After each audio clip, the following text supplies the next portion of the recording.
आज भर ढेउ दा ढोढ़ी जाने छिउ दा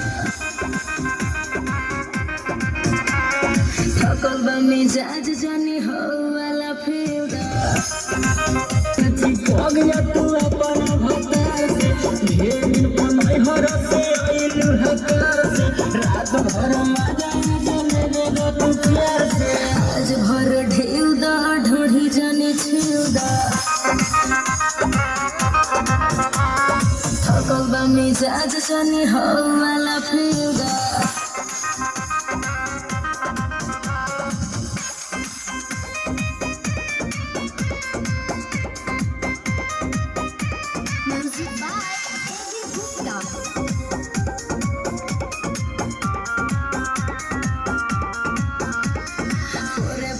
देह मोर टूटतावे हो मान जबल दम घुटतावे हो आवतनी पास बारा दास नखे हो परती बा खेत जोन दिही आजुजो आज भर ढेउ दा ढोढ़ी जाने छिउ दा थकल बा मिजाज जाने हो वाला फेउ दा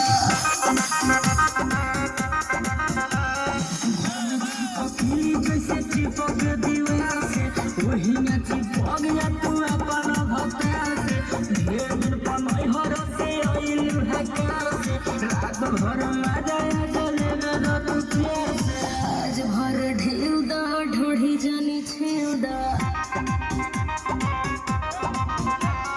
थकल बा मिजाज जाने हो वाला फेउ दा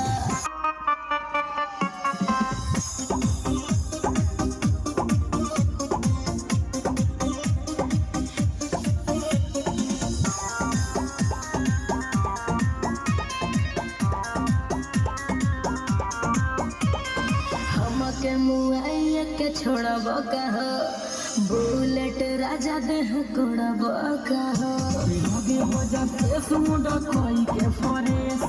मारी नहीं आज सुनो निरमल योगेश आज भर ढेउ दा ढोढ़ी जाने छिउ दा थकल बा मिजाज जाने हो वाला फेउ दा